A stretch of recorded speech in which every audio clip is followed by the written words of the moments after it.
Hello and welcome to talkTV's Tackle This. I'm Matt Maynard and joining me today are Sean Custis from The Sun and his colleague Dean Scoggins. Welcome along, gents. I feel like the show couldn't be more aptly named this week. Today's debate question is, should Kyle Walker be banned for getting his tackle out in a Manchester nightclub?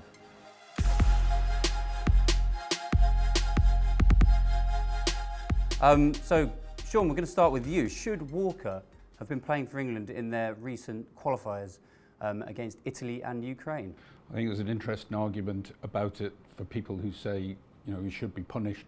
But from Gareth Southgate's point of view, the practicalities of it weren't easy. He wasn't convicted of that offence. Southgate had put a lot of planning into what he was going to do, and this sounds terrible in a lot of ways. We were playing Italy. It's our biggest game, Italy away in the Euros. If we'd been playing Malta at home, I actually honestly think you'd be having a slightly different debate. He might have thought, you know what, I think I'll just teach you a little lesson, I'll leave him out of this one. So I probably would have done what Gareth Southgate did and picked him because Kyle Walker is still an absolutely vital player for England. That in itself is bad. You think, well, there's one rule for the players who are your confirmed starters and fundamental to the way you play, and another rule for the fringy ones. If you think I'm not equating these two things, but if you think of James Maddison, when he went to a casino after he'd pulled out of the England squad, he actually didn't get back into England. In fact, he only made his full debut the other day, and that was 3 years since the casino appearance. But I think Walker was fundamental to Southgate's planning, and while you might think that's wrong, I understand why he played him. I do, however, feel that for a 32-year-old man to behave in that way, you've got to start asking you some questions. I'm not saying you'd forgive an 18-year-old, a 19-year-old from doing it, but he's a grown-up, he's a dad, he's got family, and he's a seasoned professional who you want to look up to, you want to aspire to be like, and I think he let himself down there. Equally, you talk about should he be left out by England. Man City don't leave him out. Various misdemeanours he had, lockdown misdemeanours. Yeah. Kyle Walker's got a bit of a rap sheet. Yeah. City didn't leave him out. Well, back in 2020 during lockdown, he was hosting sex parties or a sex party. Dean, how do you feel about this? Well, I think Sean's right from a lot of points on that you should be looking hard at yourself. And the difference between Manchester City and in England here is quite a good one. Your national team's different. Manchester City are paying his wages. Manchester City can deal with some of those in-house issues. For me, he shouldn't be picked for England after an incident like that. So and let's not forget, for England, then? Absolutely the bar is higher. Well, yeah, with Sorry, lower or higher, whichever way way you look at it. Yes, yeah. Whichever way around you look at it, because you've got young kids for a start. My kids are watching that game at the weekend, and and Kyle Walker's been plastered all over newspapers, websites, everywhere for these misdemeanours, as we call them. This for me is more than a misdemeanour. This is not a first offence. No. You talk about the sex parties there that he hosted, broke COVID regulations. There's a double standard here as well. Other players have made mistakes whilst playing for England. James Maddison mentioned there. We've had Phil Foden in Iceland. We've had Ivan Toney. The debate rages about whether he should be part of it with betting.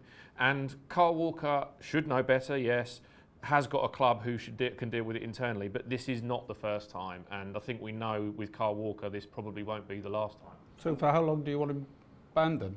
I mean, is it a one-game offence? Is it 3? Is it a lifetime ban? What? Until he learns to behave himself. Well, and if that means he's not going to play again, then fine. Really? Yeah. I think that what Dean says is also understandable from his point of view. When you've got young kids who are playing football, which I used to have, but they're a little bit older now, and he's also very involved in youth team football, and he hears what the kids are talking about, and he knows the impression they have on them. I think some of us who maybe are a bit older don't see that. It is bad, but people. We had an amazing debate last week about are there different degrees of flashing, which you get. To some young lads, they think, oh, well, big deal. He got his tackle out in a bar and he put it back again really quickly. But to some females, they rightly think that's appalling. Well, and there are no circumstances when you should be doing that sort of thing. And I really do see their point. And you bring up the younger kids as well. And I'm not saying this would be the youth team I coach or any members of the boys of that team, but essentially, maybe they found some of them would find it quite funny in the first instance, but the deeper thing is, well, he didn't get punished for doing it. There has been no punishment. No punishment. From Nothing. club or country. No.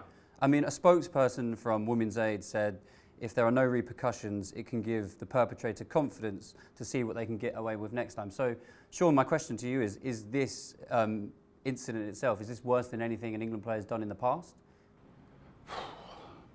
I'm not really sure how you can... Every incident is different, I would say. I wouldn't like to do a league table of them, but it's not very clever, and it's not something... I mean, what does he think about himself, seeing himself on the front page of the papers, knowing that it was being talked about, not for the right reasons, and let's get it right, Kyle Walker is an excellent footballer, but sadly, because of that, I think he has forgiven things, and maybe I've just made an excuse from there, but through Gareth Southgate's eyes. Dean says, ban him if he doesn't learn all, but if he's your best player, I'm sure this would never happen, but just say Messi had done it in Argentina. Do you really think he'd be banned Would they for talk about life, it? for good? They'd talk about it a lot, but I'm not sure he would be banned. Yeah. If Harry Kane had done it, I'm not sure he'd be banned either, and I'm pretty sure Harry Kane wouldn't do that. We sort of know the players that just wouldn't do that sort of thing. Unfortunately, Kyle Walker is in the category where you go, yeah, I suppose so.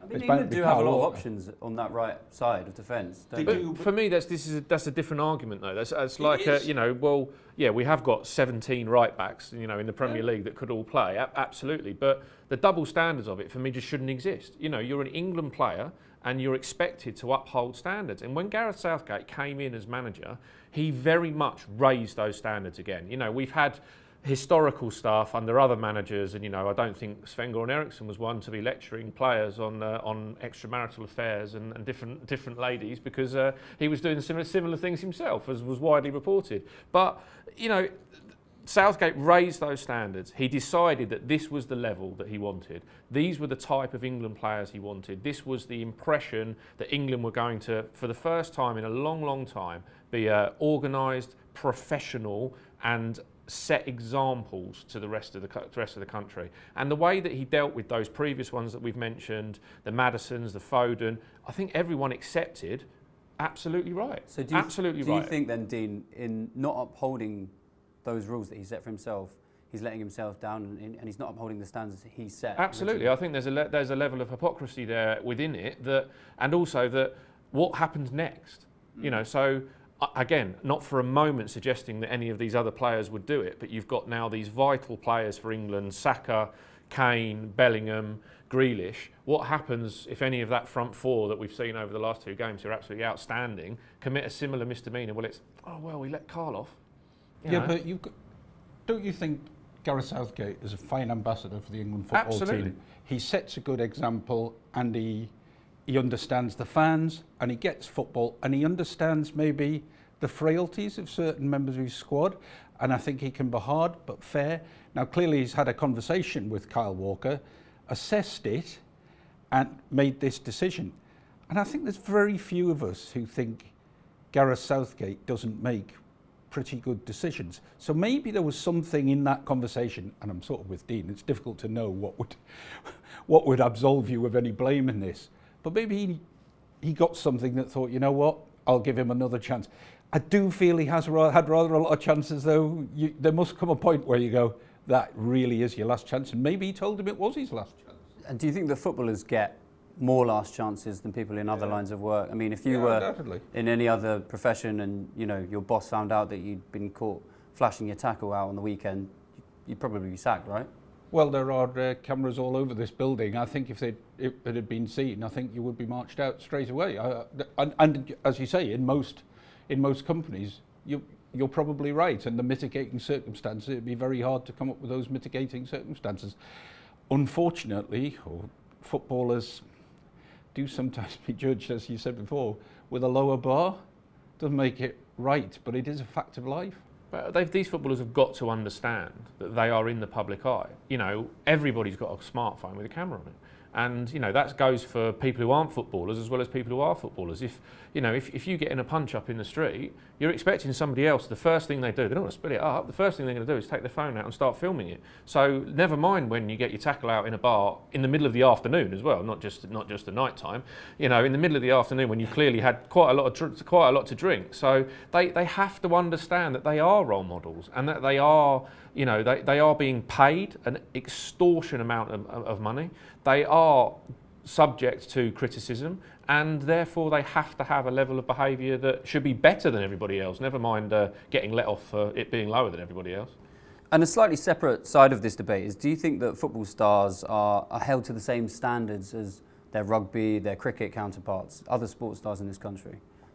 I think, I think other sportsmen are dealt with. I think they are put on the front pages of papers if you think there's misdemeanors. I think they do appear on websites. It's just football is the most popular sport by some distance in this country, so it attracts more attention.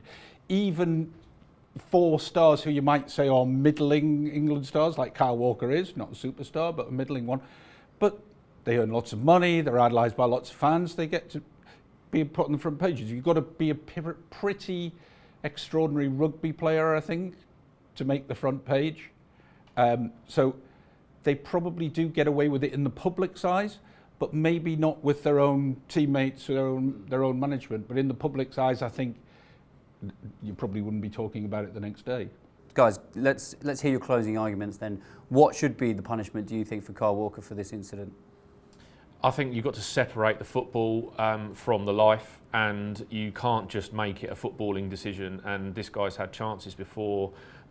We've got a long cycle now to the next major tournament, if we're using a football argument, to make sure that he's not the most important player in the team anyway. But for me, he's had enough chances, and enough's enough.